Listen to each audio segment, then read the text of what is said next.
Et avec des configurations Ce sont de drôles de touristes qui visitent aujourd'hui le centre spatial guyanais à Kourou. T'étais déjà venu là? Oui, mais c'est pas un souvenir très précis. Hein. C'est quand même un sacré truc. Ah voilà le booster. Certains d'entre eux sont arrivés pour la première fois en Guyane il y a 45 ans. Ils avaient alors une mission extraordinaire à effectuer. Ériger une ville et créer de toutes pièces en pleine forêt équatoriale la première base de lancement de fusées sur une terre française. C'est un véritable train. Hein. C'est un véritable train. Avec un wagon. Voilà. Avec un wagon. Il y a deux wagons, des wagons. Il y a le premier wagon et le second. Il y en a un qui souffle l'air et l'autre qui donne l'énergie. Ah oui. Ça me rappelle simplement ce grand saut qu'on avait quand on a décidé Ariane 5 et qu'on a réellement vu qu'il fallait le prendre en main. Mais je suis content parce que je pense que c'est impeccable et ça a l'air de marcher très bien. Et c'était extrêmement plaisant de voir que des gars qui sont rentrés chez nous un peu dubitatifs il y a 45 ans en disant qu'est-ce qu'on va faire dans les lanceurs au CNES, et bien maintenant on s'aperçoit qu'on ne s'est pas trompé, quoi.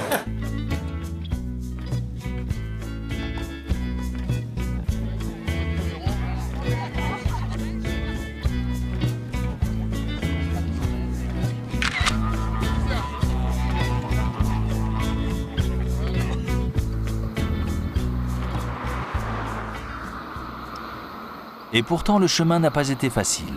Si aujourd'hui le CSG, le Centre spatial guyanais, fait partie intégrante de la Guyane et s'il est en tête dans la course au spatial, c'est grâce à la volonté et à la pugnacité des scientifiques qui l'ont conçu et contre toute attente l'ont réussi.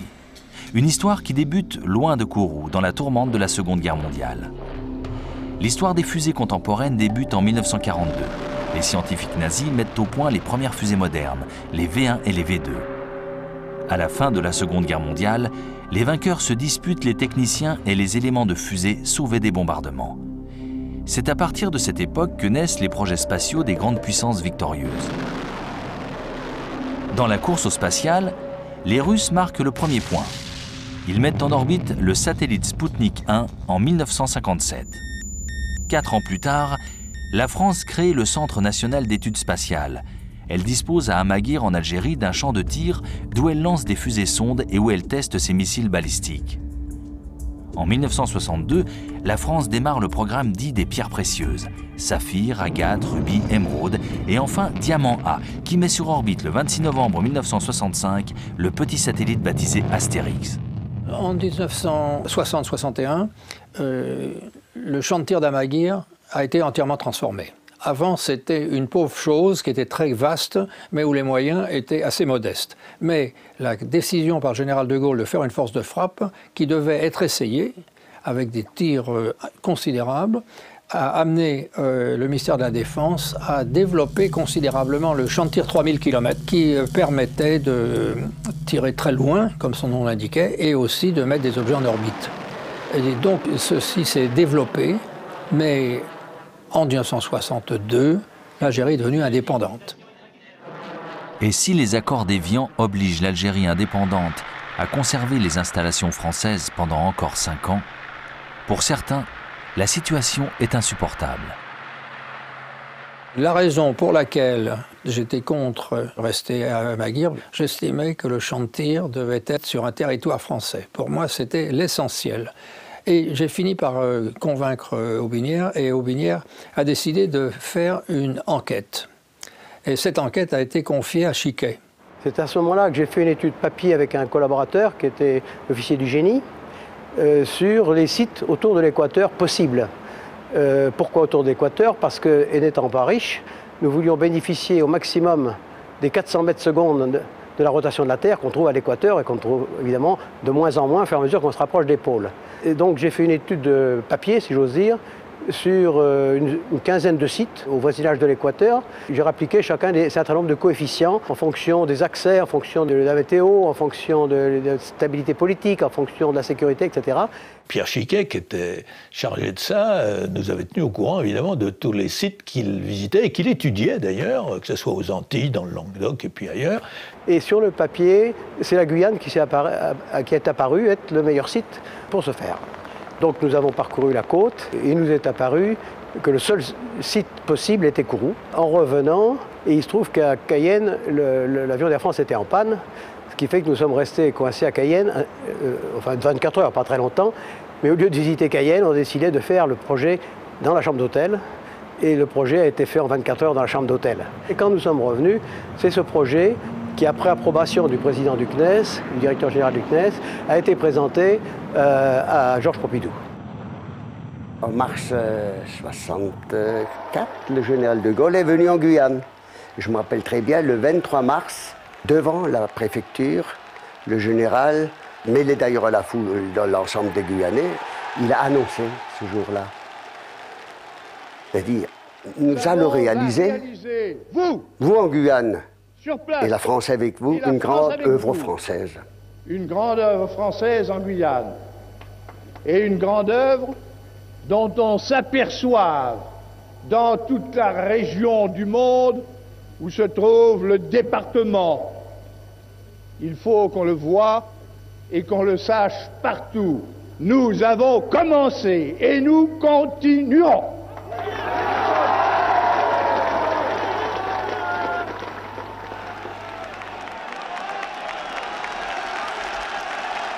C'est à l'équateur, c'est parfaitement exact, et c'est très important, et c'est aujourd'hui un atout essentiel. Mais c'est pas pour ça qu'on l'a choisi. On l'a choisi parce qu'il fallait qu'il y ait un drapeau français dessus. Et puis il y avait une seconde raison, c'est que c'était vide.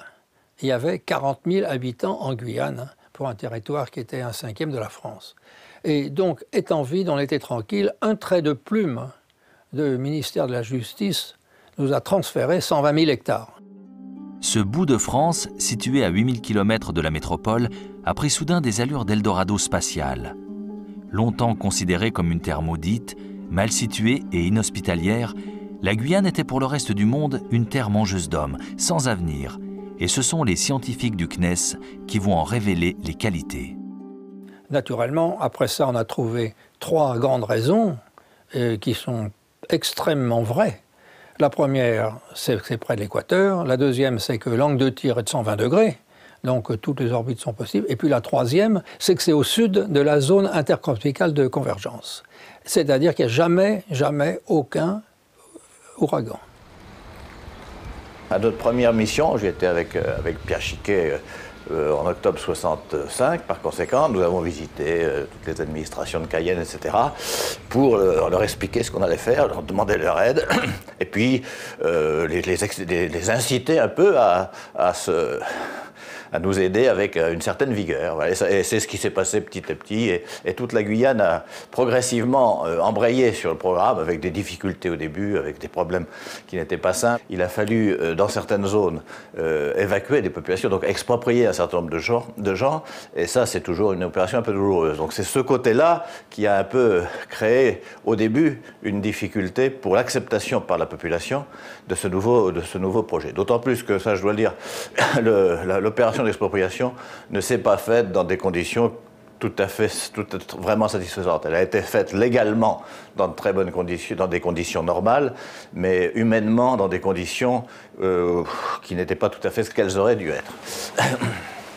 En échange de leur terrain, le notaire du CNES propose à la centaine de propriétaires une maison dans une nouvelle cité créée pour eux et une somptueuse prime de 800 francs, l'équivalent aujourd'hui de 1000 €. Oubliant que pour ces futurs expropriés, leur terre est leur seule richesse. À l'époque, j'avais des bœufs, des cochons, des poules, des canards. J'ai tout ce qu'il faut à la maison. Mais on a perdu tout ça, à cause de la base. Là, il nous a expropriés. C'est pas là que je vais garder une vache et des vaches à... Je me suis obligé de le vendre. Et puis ceux qui vont mourir dans la savane. Et puis j'ai perdu toute ma baignade en principe. Moi, je suis sûr, j'ai perdu toute ma baignade à cause de la base spatiale. Pour moi, je vous dis franchement, ça ne m'a pas arrangé du tout. Hein. On m'avait demandé une fois mon avis, je lui ai dit, bon, la base est en Guyane. Pour moi, je plains d'un côté, mais d'un côté, je dis, bon, on m'a fait voir ce que je n'ai jamais vu. Vous voyez? Mais tandis que quand j'étais à la campagne, à mon habitation, je vivais comme un homme, je ne sais pas, on pourrait dire plein d'argent, mais je n'avais pas d'argent. Non. Mais j'étais à l'aise avec mes enfants, avec mes animaux et tout. Alors je ne me sentais pas embarrassé de vivre. J'avais le titre du terrain où je travaillais avec 15 hectares. Alors, mieux dire, c'était mon père qui les avait achetés. Mais alors, ça appartenait à la famille. Vous voyez? Alors, il a partagé. Il a donné chacun un petit peu d'argent pour le propriétaire.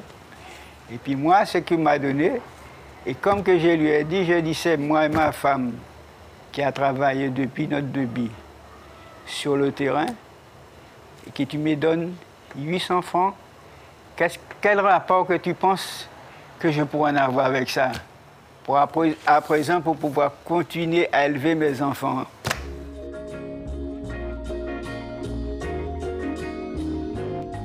Alors donc j'avais conçu la ville de Kourou pour 50 000 habitants. Et j'avais fait une étude avec un urbaniste qui avait travaillé en Guinée, donc qui connaissait bien ce type de population, ce type de pays. Et nous avions déterminé de faire une ville escargot, si je veux dire. C'est-à-dire une première unité de 6 000 habitants, puis ensuite la doubler en 12 000, ensuite en 24 000, ensuite en 50 000. Donc la ville devait se développer progressivement. Évidemment, il n'était pas question de faire d'emblée une ville de 50 000 habitants qui aurait été vide. Nous ne pouvions pas compter sur les entreprises guyanaises, qui n'étaient absolument pas préparées à des chantiers de cette importance. Nous n'avions pas non plus de main-d'œuvre disponible en Guyane possible. Et à l'époque, on m'avait interdit de prendre des Brésiliens pour des problèmes de frontières. On m'a interdit de prendre des Surinamiens. On m'a interdit de prendre des gens de Georgetown. On m'a interdit de prendre des Antillais, parce que les Antillais ne s'entendaient pas avec les Guyanais. Enfin, donc j'avais aucune possibilité à proximité. Et le fils du travail m'a dit, allez donc en Colombie. Il y a un Français qui a monté en Colombie des centres de formation dans toutes les grandes villes colombiennes, donc vous trouverez là-bas de la main-d'œuvre. Et finalement, on se retrouvait à Kourou avec pratiquement plus de 3000 ouvriers. Alors, effectivement, durant la cité de chantier, on n'a pas construit que des dortoirs, on a aussi construit un réfectoire, une cantine, et puis très rapidement, les premiers hôtels, l'hôtel Albia qui était construit au centre de la ville et l'hôtel des Roches, étaient les premiers éléments, si vous voulez, qui sont sortis de la nouvelle ville. Au début, on était tous des pionniers.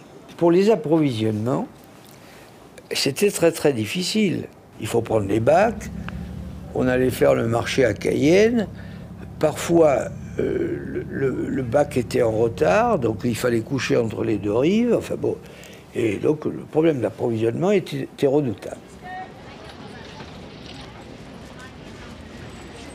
Il n'y avait pas grand-chose sur place, c'est vrai, et donc il a fallu tout faire venir d'Europe. Et puis le personnel est venu d'Amérique du Sud, le personnel ouvrier, donc d'une part de la Guyane hollandaise proche, qui est devenue ensuite le Suriname, et puis des Colombiens qui venaient pour le chantier d'infrastructure. Mais pour les travaux de déforestation, les Noirs marrons sont incontournables. Ces descendants d'esclaves qui ont fui dans la brousse pour échapper à l'esclavage sont les spécialistes de la forêt.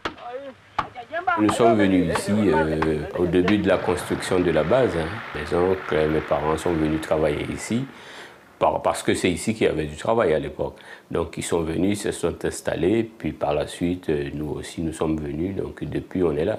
Tous les corps de métier qui existaient à l'époque, le noir marron, ils ont travaillé dedans, en tant que conducteur d'engin, en tant que pisteur et tout ça.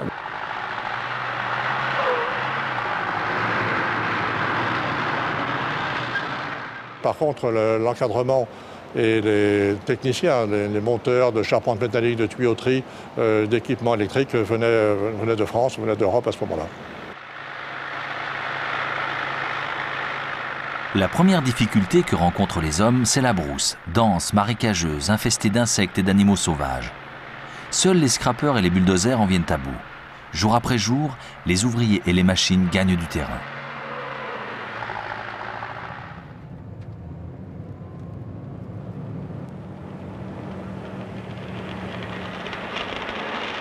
Il y avait des problèmes difficiles à résoudre, par exemple l'eau. La Guyane est un pays plat, le sous-sol est saumâtre, donc pas d'eau douce. Donc il a fallu aller chercher de l'eau dans le fleuve Kourou, à 40 km en amont, pour aller chercher de l'eau douce. On a fait une ligne droite de 20 km, une conduite forcée pour aller chercher l'eau dans le Kourou, par exemple. Alors c'était très difficile parce que comme il y a des marécages dans toute cette zone-là, les gens qui ont fait les relevés, par exemple, pour créer cette piste, avaient de l'eau jusqu'au ventre. Et donc ils ont travaillé dans des conditions très difficiles, avec un impératif, c'est qu'on avait aussi un impératif de délai, puisqu'on fermait le champ de tir d'Amaguir en juillet 67. Donc il fallait qu'on ait le minimum de temps perdu avant de lancer nos premiers satellites suivants. En mai 1966, le navire Montjoli inaugure le nouveau port de Pariacabo. Ici, tout vient de métropole. Les éléments de fusée, mais aussi les matériaux et les engins de terrassement. La ville de Kourou est un immense chantier. Toute la journée, les engins dessinent les contours de la future cité. Les baraquements de chantier côtoient les premiers immeubles prêts à accueillir leurs nouveaux occupants. Spacieux, avec le confort moderne des années 60, il symbolise le nouveau destin de la Guyane tournée vers le futur, accueillante. Petit à petit, la ville sort de terre et les premiers commerces lèvent le rideau, avec des boutiques de luxe ou encore ce supermarché qui devient vite la sortie en famille, où se croisent Kouroussiens de souche et Kouroussiens d'adoption.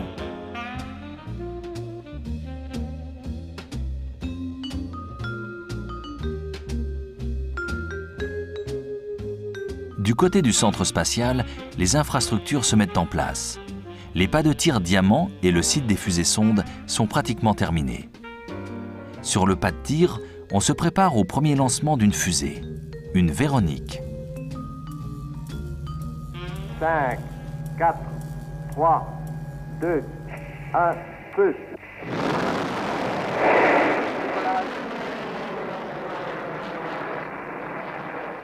Le 9 avril 1968, c'est chose faite. Après un tir réussi, la pointe est récupérée au large de Kourou. Le général Aubinière, directeur du CNES, déclare le CSG opérationnel. C'est à ce moment-là qu'on s'est rendu compte vraiment de l'importance de la création de cette base. Mais au début, bon, on vivait avec, on disait bon, c'est une nouvelle construction, on verra bien. Au début, je l'avoue, nous n'étions pas tous emballés.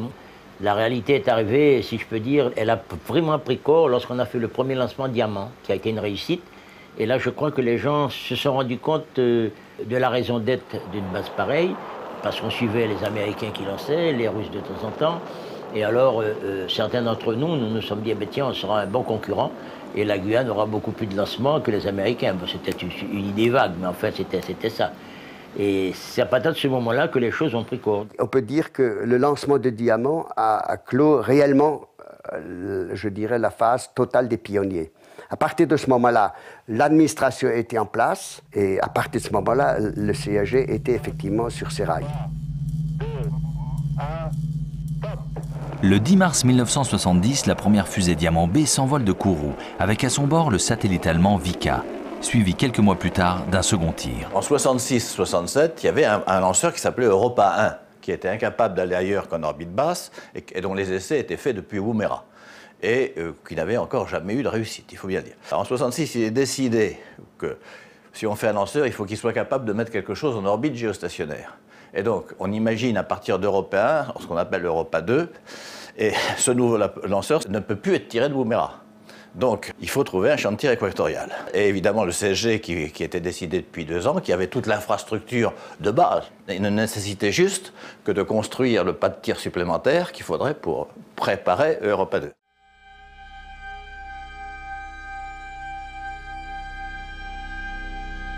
En 1969, après de longues négociations avec les Australiens et les Britanniques, les partenaires européens décident la construction des installations du projet Europa 2 en Guyane.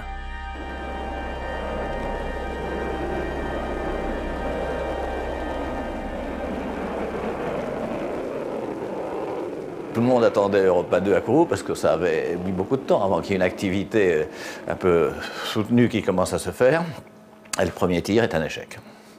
Pour des raisons de très mauvaise intégration, c'est-à-dire que chaque pays était responsable de son lanceur. Il n'y avait pas véritablement d'autorité de conception et d'intégration générale, et il y a eu des problèmes d'interférence qui se sont produits, qui ont conduit à l'échec complet du lancement.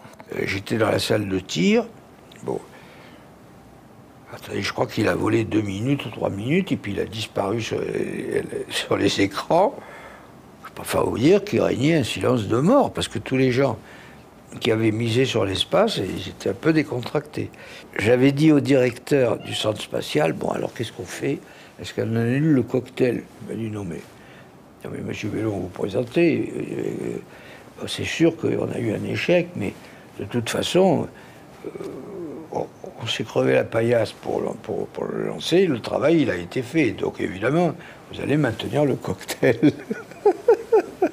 Les Guyanais étaient très surpris et puis choqués de cet échec d'Europa et qui leur faisait dire que cette terre était vraiment maudite et que toutes les initiatives que les Européens pouvaient prendre dans ce pays, après le bagne de triste mémoire, le spatial pour une nouvelle aventure européenne et qui se solde par un échec. Alors le CSG lui-même, ça a été affreux parce que on parlait déjà, quand je suis parti, de le mettre ce qu'on appelle en configuration B.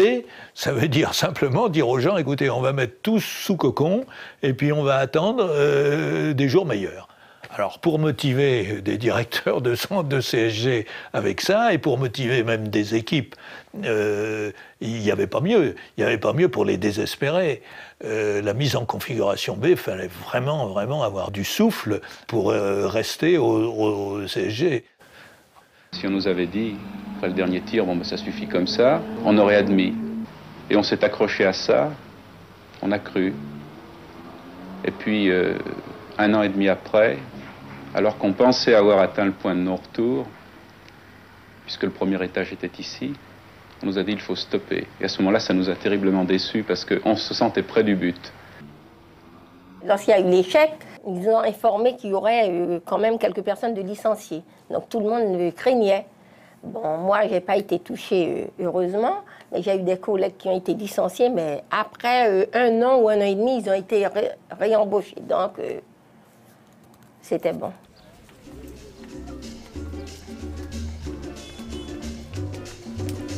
Si l'activité ralentit au centre spatial, la ville, quant à elle, continue de grandir et compte à cette époque 4000 habitants.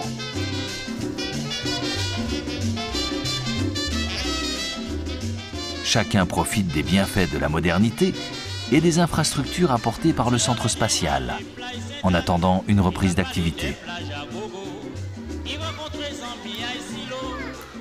Pour Kourou, ça a été une période très difficile. C'est sûr, parce que bon, il fallait survivre. Il y avait très peu d'activités. On a quand même réussi à faire un petit programme qui s'appelait le programme Diamant BP4, qui a consisté à faire une nouvelle version du diamant, un peu plus puissante. On ne l'a pas loupé, les 3 tirs ont été un succès, donc il donnait un petit peu d'activité à Kourou dans cette période 74-75. Mise à feu premier étage. Décollage. Décollage confirmé.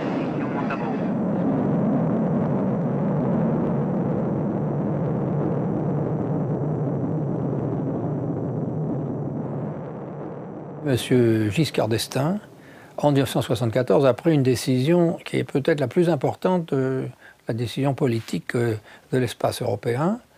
Il a décidé que l'espace n'était pas une affaire française, mais une affaire européenne. C'est-à-dire qu'à la fois, il a arrêté le programme Diamant et décidé le programme Ariane. Les premiers éléments d'Ariane version 1 arrivent en Guyane au port de Dégrade-des-Cannes, près de Cayenne. Le convoi emprunte ensuite la nouvelle route qui relie directement Cayenne à Kourou. Après 3 ans de travaux, l'ancien pas de tir Europa, devenu l'ensemble de lancement Ariane, accueille sa première fusée. Le 19 décembre 1979, les techniciens sont tous à leur poste pour le premier lancement d'Ariane L01, tous les voyants sont ouverts. La météo est excellente, les moteurs s'allument, mais la fusée reste clouée au sol. Je peux vous dire, pour employer un terme un peu dur, nous avons tous mouillé. Parce qu'on revenait d'un échec, on revenait de 4 ans sans lancement. Tout le monde était stressé, les personnes qui sont venues, les missionnaires qui attendaient pour repartir et tout ça, donc c'était un petit peu stressant. Et moi, à l'époque, j'étais encore au Télex, j'étais à la salle Jupiter 1, j'ai travaillé, donc tout le monde attendait que ça parte pour partir chez eux pour quand même fêter Noël. Au départ, personne n'y croyait. Personne. Je peux vous dire que j'étais à l'aérospatiale, quand je sortais de certaines réunions, les grands patrons de l'aérospatiale me disaient « Bon, Bigot, on a compris, il faut avoir la peau du CNES. Hein. » parce que eux étaient persuadés que ça ne marcherait pas, et que tout ce que défendait le CNES ne marcherait pas.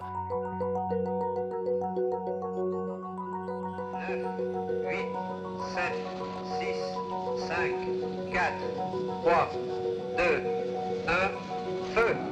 Mise à feu premier étage. Décollage. Décollage confirmé. Adouaner les mesures, bien reçues. Et puis quand le 24 décembre 1979, la première Ariane s'est envolée et ça a été la réussite. Ça a été un cri général, tout le monde a sauté de joie et je me souviens d'une phrase qu'un collègue avait dit mais c'est Jésus qui nous a donné ça, il nous a fait lancer ça le jour de sa naissance, donc Ariane va vivre toute sa vie maintenant. Et voilà comment, si vous voulez, on a vécu ce premier lancement dans la joie et je pourrais vous dire que ce jour-là, avec le lendemain, plutôt le 25 de la journée, le champagne n'a jamais autant coulé à flot. Donc avant de partir, il y a eu le grand pot Ariane, on en a profité, et puis après tout, on est rentré. Donc c'est un bon souvenir. En plus, c'était le premier Ariane, c'était capital. Tout le monde a vu la Renaissance partir à partir de 75, mettons, 75-76. Et puis évidemment, le grand succès de UL-01 a galvanisé tout le monde. La première série des lanceurs européens Ariane compte 3 vols de qualification. Mais après le succès du premier vol, les techniciens considèrent les 2 autres tirs comme de la routine. Et c'est en toute confiance que le lancement du vol 02, prévu en mai 1980, embarque à son bord 2 satellites allemands assemblés en Guyane.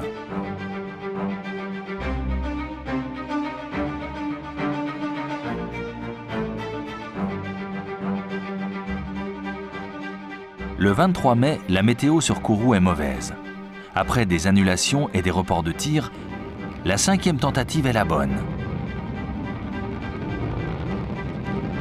Mais après seulement quelques minutes, la trajectoire de la fusée n'est pas conforme au plan de vol.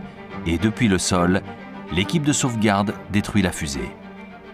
Le vol 02 est un échec.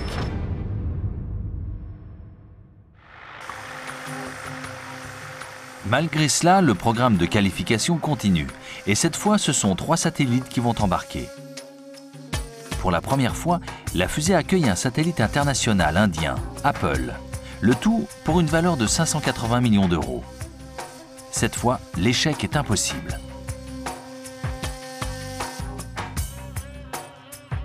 Mais plusieurs reports de tir, dus à des modifications sur le moteur principal, remettent en cause la fiabilité du lanceur Ariane et retardent la date de lancement.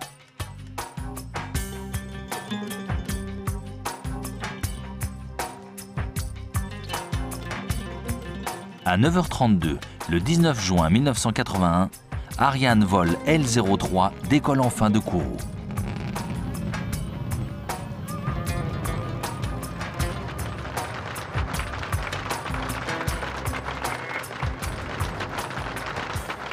Ce que les gens voient, c'est les échecs. Nous, ce qu'on voyait, c'est pas ça, c'est les incidents. L'incident est très intéressant parce qu'il vous évite l'échec. C'est quand on fait un essai, on dit mais ce matériel-là ne marche pas. Qu'est-ce qui se passe? Toc, on regarde, on dit bon ben on le change et puis maintenant il marche. Bon, donc c'est un échec évité, un incident. Et ben, des incidents, au départ, il y en avait des centaines pendant une préparation de lancement. À la fin, c'était de l'ordre de la dizaine. C'est à Kourou qu'est Ariane, c'est en Guyane qu'elle a poussé. Mais l'Ariane, tu monteras très haut. C'est Le début des années 80 consacre l'avènement d'Ariane et les lancements s'enchaînent, avec plus ou moins de succès. Le CSG passe à la vitesse supérieure. Fini les années de tâtonnement et d'incertitude, on passe à l'ère industrielle, définitivement tournée vers le futur.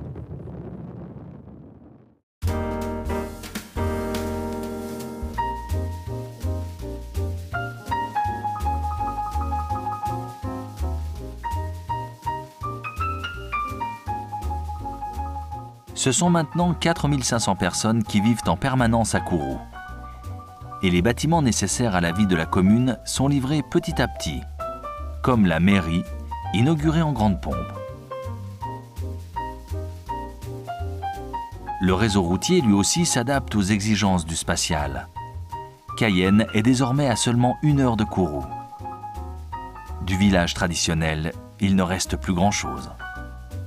Il y a eu tout d'un coup alors un changement, et alors maintenant c'est encore beaucoup plus vrai, c'est-à-dire dans la ville. La ville tout d'un coup s'est mise à vivre un petit peu indépendamment de l'activité spatiale. C'est-à-dire qu'il se crée des activités, il y a des gens qui viennent, etc. Des gens construisent des logements. La ville est devenue une ville normale. Les beaux schémas qu'on avait faits au début pour la ville de 5000 habitants sont complètement oubliés. C'est-à-dire que c'est beaucoup plus d'anarchique, mais c'est une vraie ville maintenant. C'est une ville qui vit de sa propre vie. Évidemment, s'il n'y avait plus d'activité spatiale, ça poserait d'énormes problèmes, mais elle ne vit plus que par ça, si vous voulez. Ils ont construit la ville de Kourou, mais ce n'est pas pour les Kouroussiens. C'est pas pour les Kouroussiens, c'est pour les étrangers. Parce qu'il n'y a pas beaucoup de Kouroussiens qui sont à Kourou, même à Sinamari. Ils ont construit la cité d'Issa Souvenir, chez Serge. Ils ont construit la ville de Kourou. Il n'y a plus de cambrioleurs, plus de voleurs. Alors, je ne vois pas rien de bon. Parce que maintenant, on est prisonnier dans la maison. On est trop coincé, quoi, pour ainsi dire. On n'a pas assez de place pour vivre.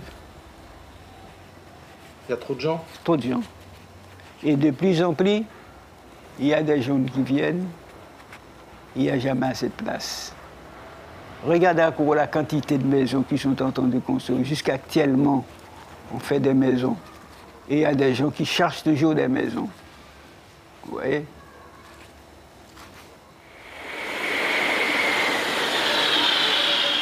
« 12 septembre 1985. Le président François Mitterrand, en route pour le Pacifique, fait une escale à Kourou pour le lancement du vol 15. C'est une Ariane 3 qui décolle de Kourou avec à son bord 2 satellites de télécommunication. Après un décollage parfait, la fusée largue son premier étage, puis son second. Soudain, sous les yeux du président français, la trajectoire de la fusée s'infléchit. Dans la salle, tout le monde réalise qu'il y a un problème. Le président aussi.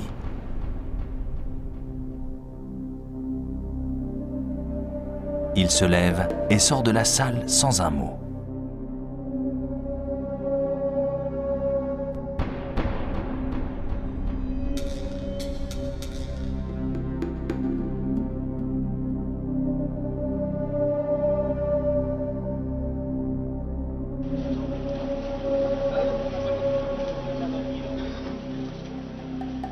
Puis, comprenant vite son erreur tactique, il se ravise et retourne auprès des techniciens. Votre sentiment? Parce qu'il y a eu un coup dur, je tiens précisément à dire à tous ceux qui travaillent ici que j'ai confiance en eux. Il y a eu un coup dur, ils le domineront, ils ont déjà la maîtrise des techniques les plus sophistiquées. Il y a la part de l'échec. C'est au moment de l'échec qu'il faut leur dire « Allez-y, la France a confiance en eux ». C'est le 3e échec d'Ariane et la sanction est immédiate. Les vols sont suspendus pendant 6 mois. Pour le centre spatial, c'est le début d'une nouvelle période difficile, d'autant qu'un nouvel échec, celui du vol 18, cloue cette fois au sol toutes les fusées pendant 1 an et demi. Le vol 19 en 1987 ouvre enfin une période de succès qui va durer 7 ans, avec 43 vols réussis et seulement un accident.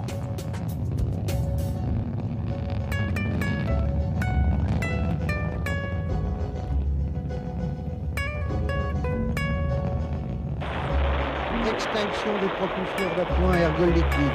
Séparation des pales.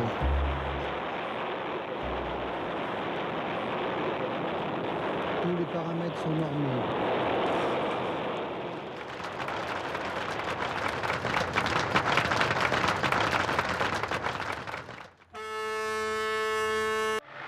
Avec l'arrivée des premiers éléments d'Ariane 5 au port de Paris-Acabo, une nouvelle histoire commence pour le centre spatial. Le pas de tir ELA-1 a lancé sa dernière fusée en 1989. Dans la même année, la dernière Ariane 3 décolle du CSG. Pour la nouvelle fusée, le CSG a dû, pour des raisons techniques et économiques, installer en Guyane les infrastructures nécessaires à ses ambitions de premier port de l'espace. C'est la première fois que des éléments de la fusée allaient être produits en Guyane. Des bâtiments d'intégration, des usines de production de carburant, d'oxygène liquide, d'hydrogène liquide, qui a créé donc des infrastructures et surtout de l'activité industrielle. Et ça, on démontrait pour la première fois aux Guyanais que la Guyane, c'est pas uniquement de la pêche, du bois ou des choses traditionnelles. Il y avait de l'activité de production qui pouvait intelligemment se développer en Guyane et ensuite pouvoir participer à un grand programme de cette importance. Donc c'était une étape importante, cette production Ariane 5. 4, 3, 2, 1, mise à feu. Assemblés en Guyane, les moteurs d'appoint sont aussi testés sur place dans des installations spécialement conçues pour Ariane 5. Chaque booster a une poussée de 540 tonnes au décollage, et il en faut 2 pour faire décoller Ariane.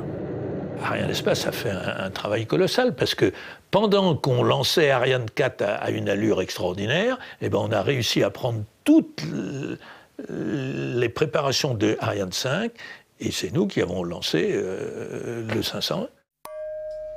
Le 4 juin 1996, sur les plages de Kourou, les Guyanais attendent avec impatience le décollage de la première Ariane 5. Les puissants moteurs arrachent la fusée de son pas de tir et poursuivent leur route dans un bruit assourdissant.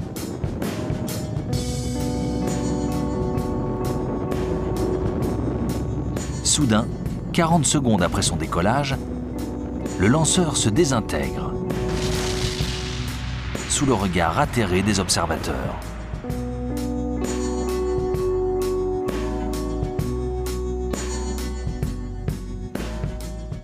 Ça a été pour moi un drame absolu, parce que je voyais bien que c'était pas grand-chose. Il fallait le prendre comme un premier lancement d'essai, qu'on l'a bien analysé, et qu'à partir de là, on dise, on avait prévu 3 tirs d'essai, on continue. Quand on a vu que c'était un logiciel qui avait été bêtement, mais de la façon la plus bête, oublié. On a oublié que ce logiciel continuait à marcher alors qu'il était fait pour marcher au sol. Il continuait à marcher en vol. Et c'est lui qui a foutu la merde sur ce truc. Il fallait l'arrêter. Mais c'est impardonnable, c'est vrai, sur le plan global. Sur le plan global, c'est impardonnable que des professionnels aient laissé passer ça, mais qui n'a jamais fait de faute dans la vie. Donc il fallait reconnaître la faute, dire oui, on a fait une connerie, mais maintenant qu'on sait ce que c'est, on va vite vérifier qu'il n'y a pas d'autres conneries, bien sûr, ça y est, on est bien obligé, mais on retire tout de suite.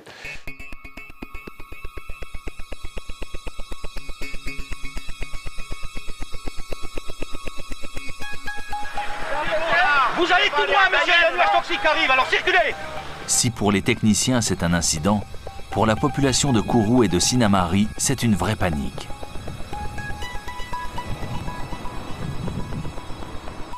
Lorsqu'on a vu dans Sinnamary les gendarmes arriver avec des masques à gaz, équipés de tout ce qu'il fallait pour pouvoir éviter les risques qu'il pourrait y avoir sur cet accident, lorsque vous voyez que la population dans les rues ne savait pas quoi faire, rendez-vous compte que la population a vu ça sur de mauvais yeux. Quand j'ai vu l'explosion de SAP, j'étais complètement paniqué.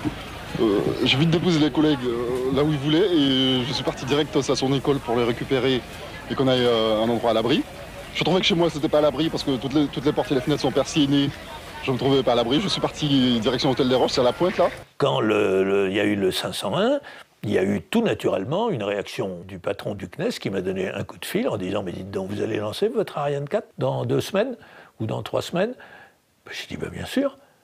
Alors il m'a dit, on vient d'avoir un échec important, est-ce que ça ne va pas sembler, est-ce qu'il ne te semble pas nécessaire de vouloir essayer de voir clair, après tout ce logiciel-là, est-ce qu'il n'est pas sur Ariane 4 aussi et tout. Et moi, je lui ai dit, mais bon, les questions comme ça sont toujours valables, hein, il ne faut jamais les négliger, mais dès qu'on a regardé avec notre professionnalisme ça, on a dit non, on n'a aucune raison d'arrêter à Ariane 4, et on a continué, et il n'y a eu aucun problème.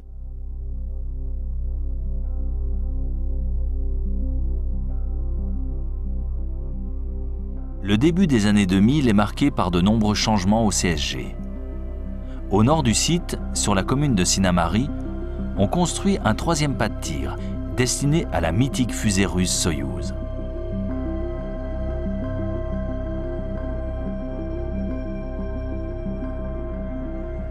Une fusée de puissance intermédiaire qui remplacera Ariane 4 et qui viendra étoffer la gamme des lanceurs disponibles en Guyane.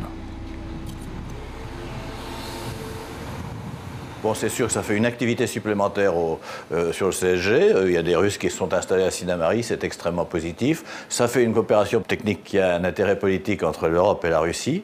Donc de ce point de vue-là, c'est positif. Mais Soyouz, si vous voulez, n'a pas de coût, comme il est produit. Donc il peut, dans une certaine mesure, dans certains créneaux, concurrencer Ariane. Et donc moi, j'aurais préféré, si vous voulez, plutôt que d'avoir un lanceur intermédiaire russe, avoir un lanceur intermédiaire dérivé d'Ariane 5 et adapté aux missions moins chères. L'addition à notre panoplie de Soyouz et de Vega, ça donne une dimension supplémentaire et ça donne, disons, à la présence française un côté un peu plus virtuel qui lui donne de la force, paradoxalement. Sinnamary, une petite ville qui était dans les années 60 plus grande que Kourou. Tenue à l'écart, elle avait peu profité de l'installation du centre spatial. Aujourd'hui, avec l'implantation du nouveau pas de tir, elle espère bien inverser la tendance et bénéficier de la situation pour se développer. Une centaine de techniciens russes s'est installée là pour suivre les travaux de construction du pas de tir. À terme, ils seront plus de 150 au moment des lancements.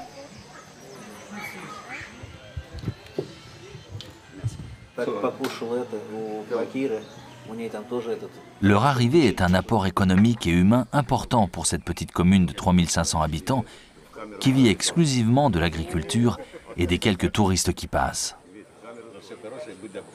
Comme pour Kourou il y a 45 ans, la population est mise devant le fait accompli. Mais l'installation, même passagère, d'une petite communauté russe ne peut que bénéficier à l'ensemble des habitants. Les Sinnamariens n'ont pas demandé. Ça a été acté dans ce sens. D'accord, on accepte.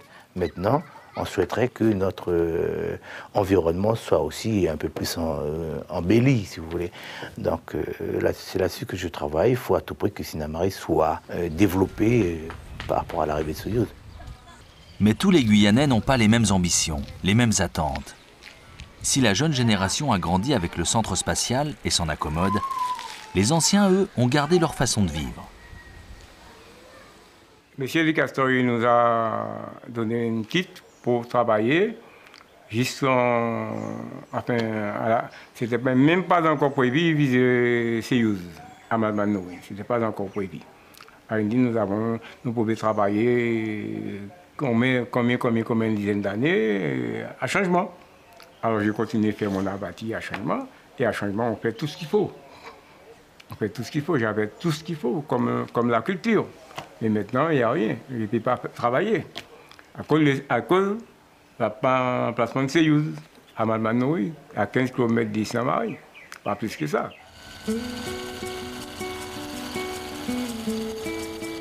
Pour Henri Compas, l'histoire se répète. Il ne comprend pas pourquoi, avec l'arrivée du lanceur russe, il faut encore qu'il abandonne son bout de terre qu'il a mis tant d'années à gagner sur la forêt.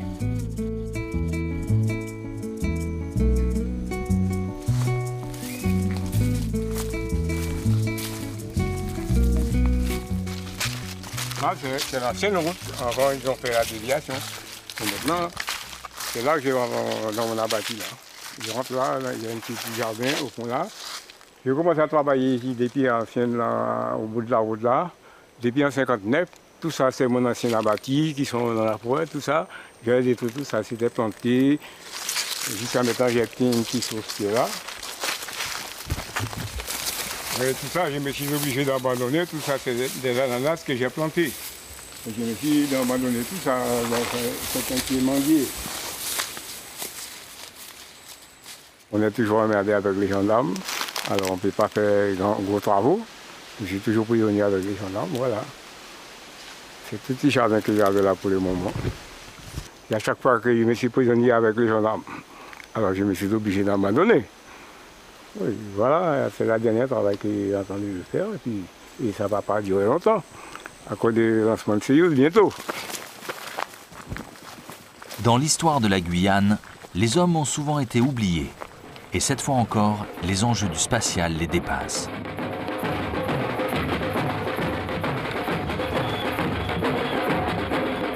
En 45 ans, le paisible petit village de Brousse a cédé la place à une ville moderne, où la population a été multipliée par 30 et compte aujourd'hui plus de 20 000 habitants. La ville du XXIe siècle est en perpétuel mouvement. Les populations vont et viennent au gré des chantiers, des lancements. Parfois, les familles suivent, s'installent, repartent ou se fixent définitivement, ce qui fait de Kourou une ville plurielle où se côtoient Amérindiens, Noirs-marrons, Créoles, Métropolitains, Chinois, Haïtiens ou encore Brésiliens. Une croissance incontrôlée qui fait peur à certains.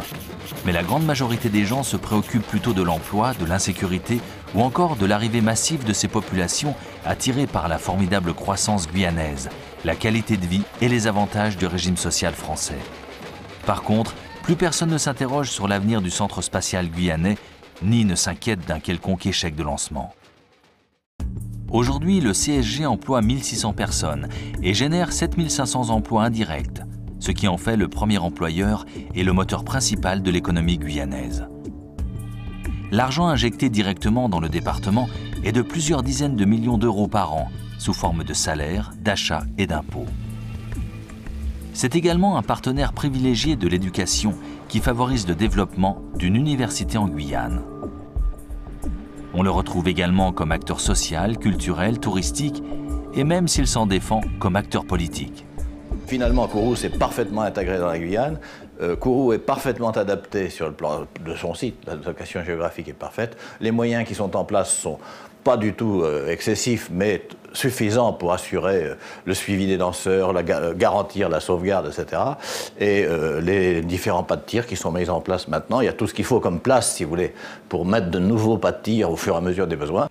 Il y a 40 ans, on est arrivé, on regardait les autres faire. Maintenant, nous avons tout ça. À l'hôpital, nous avons des infirmières, nous avons des professeurs des écoles, des Noirs-marrons, ici à Kourou. Donc, vous voyez un très, très grand changement qui est en train de se faire. Donc, moi, je souhaite de demander aux jeunes de continuer à aller à l'école pour qu'on puisse avoir les places qu'on mérite. Là où nous devons encore progresser, et c'est ce que nous cherchons à faire, c'est à faire en sorte que l'activité spatiale soit de mieux en mieux perçue par les Guyanais, et en particulier par les Guyanais de souche, parce qu'effectivement, il faut que cette activité, ils prennent conscience qu'elle n'est pas là uniquement pour profiter de la Guyane, mais qu'elle peut leur apporter quelque chose, qu'elle peut apporter donc en termes de retour économique, nous l'avons évoqué, en termes de perspectives d'emploi, en termes de soutien au développement, etc., etc.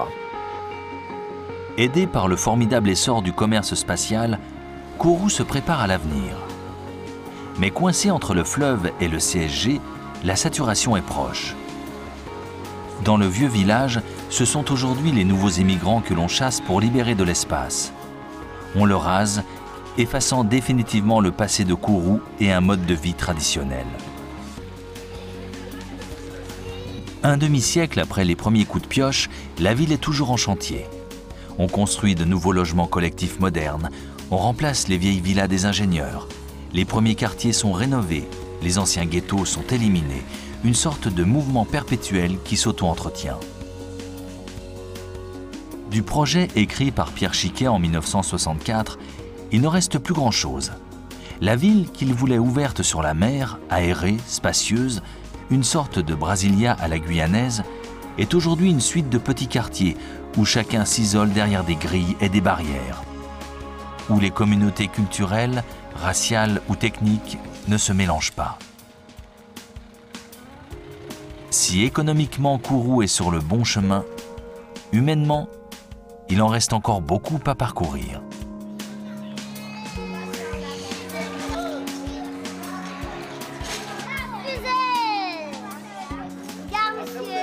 Waouh, là il y a les 2 boosters. Et tu n'as pas mis de satellite là-haut? Et donc, comment elle s'appelle cette fusée? Ariane 5. Très bien les enfants. Alors, comment ils s'appellent les 2 moteurs qu'il y a sur le côté? Les boosters. Très bien. Les boosters. Très bien les enfants.